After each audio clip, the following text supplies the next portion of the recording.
Here we are in Crowwood. I found myself being drawn into the woods on Michaelmas morning, old Michaelmas morning that is, the 12th of October, which I'll talk about a little bit as we go through the woods.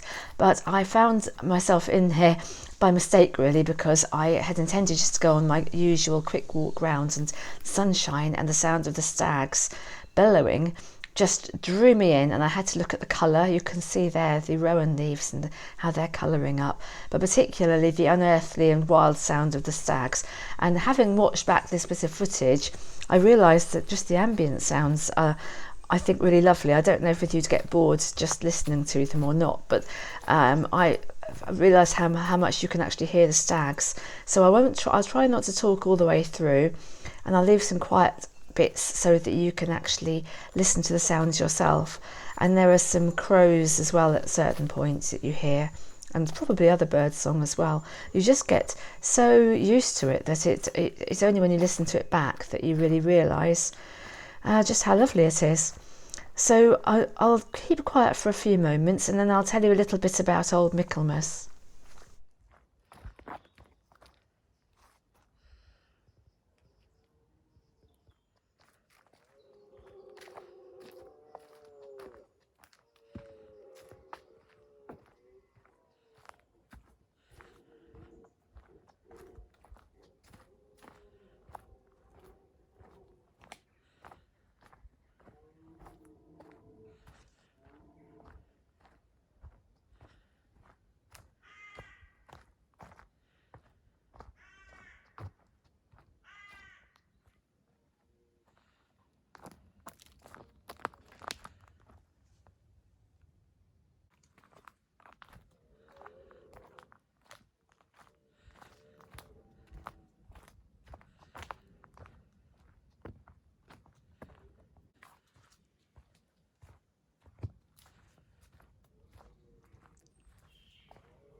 Just here we're moving into the pine plantation. You can see that big old tree which fell a long time ago, or a couple of trees, and they somehow mark the way in. And it feels quite different just here in the woods, because it's pine trees mostly. There are some birches, as you can probably see in between, and probably some oaks as well, but mostly it's pine. And so the ground, it's full of pine needles and pine cones, as you would imagine, and it smells completely different. And it smells much more like when I was a little girl. We had a small caravan which we kept at a place called Kelling Heath up in the North Norfolk coast, and it was just like this in the woodlands. It was pine needles, and we used to pretend to make chop suey out of pine needles in an old bucket, and all sorts of exciting memories from when I was about 5. And there were lots of red squirrels there in those days that used to run over the caravan roof. We do not get those anymore, unfortunately. But anyway, I'm digressing, because I was going to tell you a little bit about old Michaelmas. Now, if you have followed the channel for a while, you'll know that I always like to celebrate the old dates of the festivals as well as the ones we have now, but through the wheel of the year, because everything feels very different when it comes to the date that would have been when the original old sayings, proverbs, kind of ways for those, and even the foods they used to eat at the festivals were in medieval times. In fact, right up to 1752, it would have felt as it feels 13 days later, because we have now lost 13 days in the calendar which I can talk more about, but I think probably just for now, let's just enjoy looking at the countryside, and I'll talk more about it another time if you didn't catch the earlier videos. But suffice to say, we are now 13 days adrift, which means that the 12th of October is what would have been Michaelmas, when they would have had the old Michaelmas fairs, Michaelmas hiring fairs, when people would change their employment. They'd fasten up the Michaelmas goose to eat, and other things like paying their rents. Sometimes they would pay the rent in goose, fattened goose. And just generally, it was a day that was set aside and used for merriment. I suppose possibly before the days got really much darker and colder. So this is now Michaelmas, and so just to feel what it feels like is, I think, really interesting. The thing lots of people do know about Michaelmas and its customs or sayings is that you shouldn't eat blackberries after Michaelmas, because the devil puts his feet all over them or spits on them. And there's some wisdom in that saying, because they're not as nice, they're either squishy or dry or whatever they are after Michaelmas. But of course, it's really interesting to remember that we're talking about this date, the 12th or 11th or 12th of October, so what the blackberries are like now. And there are some vestiges of that memory of the old calendar in some counties, including Norfolk. It's said that the 10th of October is the day you shouldn't eat blackberries after. Now, that's not exactly the 13 days that we have now, but when that was formulated, it would have been. So that's a really good indication that the old memory of the old ways didn't actually die out after 1752, which I find, again, quite fascinating. I thought I'd show you my lunch. Now, this isn't something I normally do, but I've been having this kind of lunch, well, I don't know about every day, but lots of days all through the summer.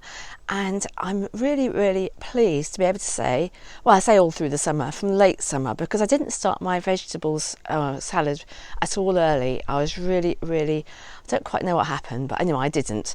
So I put in some lettuce types of salady stuff really late on in modules upstairs. And then I took a long time planting them out, all these bad things. And then when it actually came to it, all the herbs and lettuce leaves have all come from the garden. So I'm going to tell you what they are. I'm going to touch it because I have just washed my hands. So there's lettuce, which is called elf ears, which a very, very dear friend Mary put me onto. And there's also a red lettuce called ruffled sole, and a kind of speckledy one, which is pink and green. I can't remember what that one's called, but that's been very good. And with the rocket's been amazing. I've got huge rocket plants that have been not damaged by slugs or snails at all. It's like paradise coming out and picking from it. And I have had radishes, although there aren't any now. The other things are bought, but I do kind of go easy on the other things. But I do think that next year I'll make more effort with the tomatoes and cucumber, try and do some outdoor ones, because they are just so useful. I eat a lot of them, and I don't have them myself, which seems silly. But on top, this is another thing I want to tell you about, is the sprouted seeds which I sprouted. I can't remember whether these are red kale or red cabbage. They look like red kale, I think. But that's a new interest of mine, and I've become really, really an addict of sprouting seeds. When I have in another video, I'll tell you about that, because that is so good for when the salads have finished for the year, or if you haven't got any, and you can grow them all year round in the kitchen, and it really, really does work, and it's really, really cheap and easy and gives you really nutritious food. So definitely put that into another video. I'll show you how I do it. But for now, I just thought it looked so pretty with the colours and everything, that I thought I wanted to show you before I dig in. Oh, I should also say that it's on top of some bread. I don't know if you can see it, toast down there. I don't know, you probably can't see that, but it's a sourdough toast which is made by some friends up the road here on my lane, who have a micro bakery, artisan bakery. I deliver the bread, in fact, so I sometimes have that. I don't eat a lot of bread, but this is a nice organic sourdough, and I put some hummus on top, which I made. So it all seems very homemade, and I'm really pleased. It's been a very staple lunch for me over the summer. I've become so quick at making it. It's no trouble at all, and you know, it's quite tasty and healthy as well. So I thought I'd show you. Having shown you my lunch, I thought actually why not just show you where it came from. So I'll have a quick whiz around the vegetable garden. It is a bit messy here and there, and I've got a lot I want to do, but I haven't done. But a lot of it's doing by itself, which is lovely. So just to start off, we've got coriander. I've been so lucky with things like the herbs. They just do not seem to have suffered with pests or diseases, or you know, anything else they might suffer with. So I've had loads of coriander. I had a lot of radishes, but they have finished now. So if we just whiz round,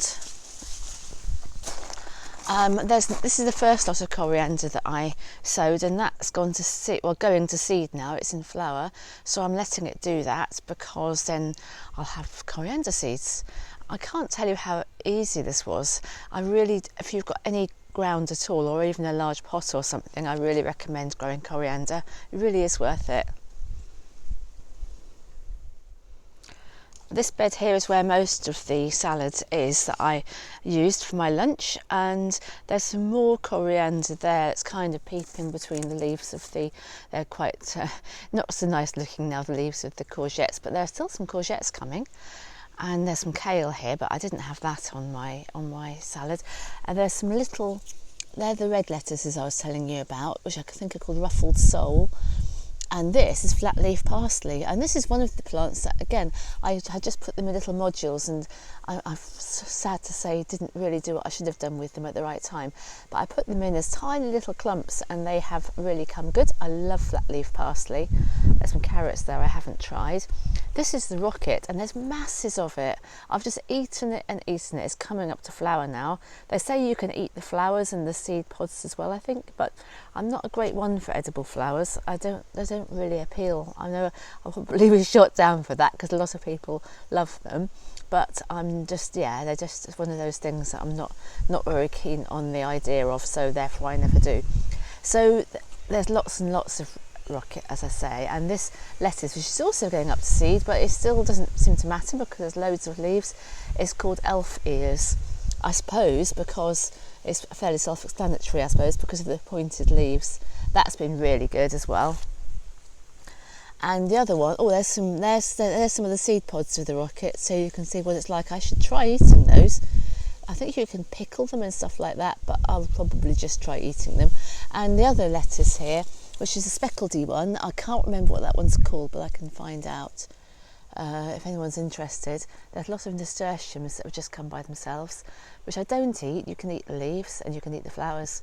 I ought to try the leaves because they are salad, aren't they? And no doubt I will when other things run out, if there are still some around.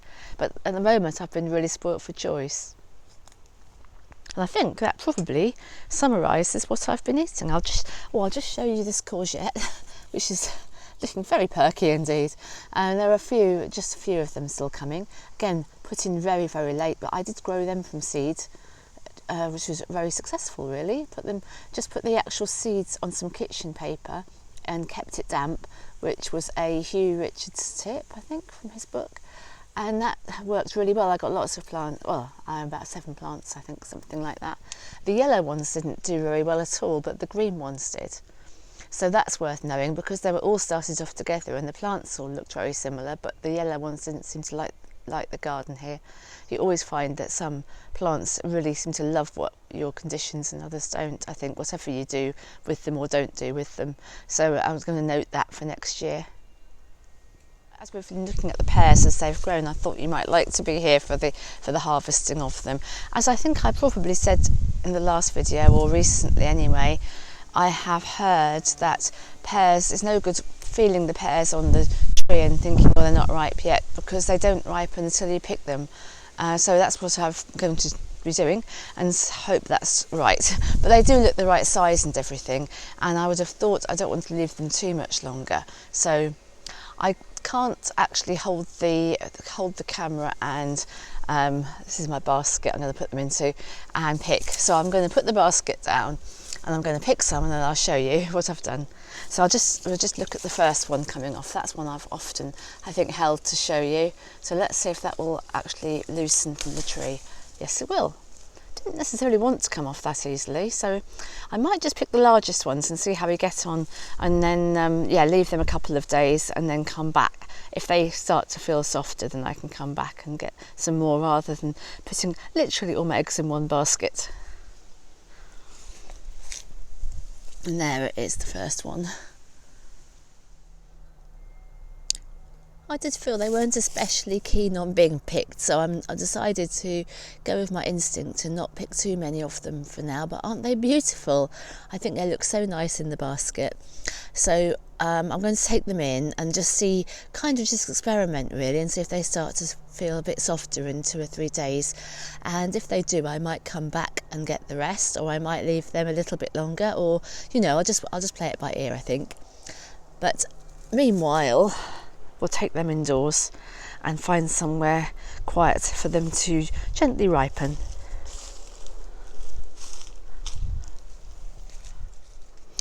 While we're in this part of the garden, I remembered I haven't shown you, or hardly ever shown you, the other inhabitant in the garden, who, as you can see, is now really peeping out of the ivy. I haven't done anything to encourage or discourage that ivy, and as you can see, he's finding it a very nice disguise. We often come and look at the front garden, we often look at the sprite's child and the frog, but we don't often come and look at this little chap.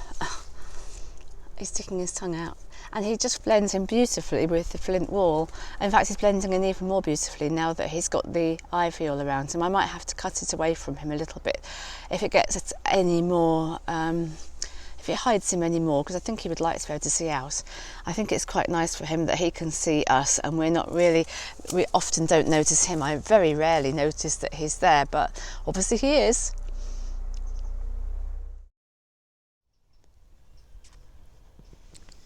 It's heading towards the end of the day, but I really felt I wanted to come out and pick a few blackberries before the day ends, and I'll just show you. I have just got a few, can you see? A few blackberries, but it's only a token gesture, because I just want to make a scone round with apple, which will be the main ingredient, and a few blackberries, just to mark old Michaelmas. And as I was saying before, because it's supposed to be the last day you should pick blackberries, because the devil is going to do horrible things to them after today, by the old calendar. So that's why I really wanted to do a last kind of picking, and whether it really will be a last picking, I don't know, because I might be tempted if I see 1 or 2 more. But it's interesting, it really does hold true that the ones that are left are either not going to ripen at all, like those red ones, which I don't think will, or they're quite tiny and hard like some of these black ones, or they've just shriveled up like those there. So see, there's 1 blackberry on that cluster there, which I no doubt will pick. So that's why I'm doing it, because there's lovely ones actually really high up which I can't get. Can you see them? But just in general, it really does bear out the saying does hold true. I can absolutely see why they're not as good now, and it's quite nice anyway to leave the ones that are left for wildlife. So I'm not going to stay out very much longer. It's getting quite chilly. I want to go back and light my fire, and I'm going to make a scone. Well, I say a scone round. It'll be like a one big scone that you divide up into pieces, which I haven't made one of those for years, but I thought if I make it with some apples from the garden and then just a few blackberries studded through it, it would be very seasonal, and it would be my version of a Michaelmas feast. I know that the medieval people who would save up their fat and their goose for Michaelmas might think my scone is a bit of a poor substitute, but it's for me it'll be a real feast. So, and it's more to do with keeping the tradition as well than anything else. And yeah, it's not going to be that easy to find a corner in the kitchen to be baking in, because I've got candles and wax melting on different surfaces, but I think I know where I'm going to find a little corner just to do that. And I'm going to just pick perhaps another dozen or so more blackberries. I think that'll be enough just to have a small amount, give a bit of colour to the scone. I just heard the first owl. It must be time to go back. And I haven't laid my fire yet, but I'll lay that and light it. And it'll be a nice thing to have beside the fire later on. So I wish you a very happy old Michaelmas, and I hope to catch up with you next time. And this is what this gone round looks like.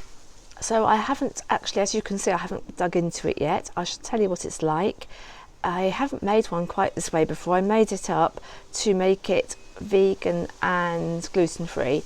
So it means that to make it stick together, well, as I say, the proof whether it has stuck together is when I cut into it.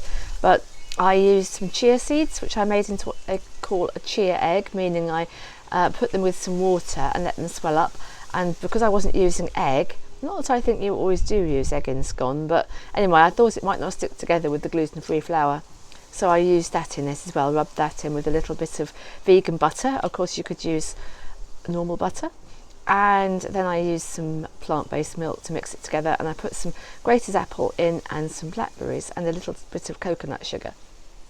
So we'll see. I shall let you know. I'm going to you could have it with butter or with some vegan butter if you are going to be vegan. I'm not going to do that, I think. I'm going to just use some blackberry jelly with it, which I made. Here's one I made earlier. But yes, it's on the go at the moment, so I thought that might go really well with it. So you could have it with some butter or some vegan butter or spread, something like that. I'm going to have it with some blackberry jelly, so I'll let you know what it's like, and if it is nice, I'll put the recipe into the comments.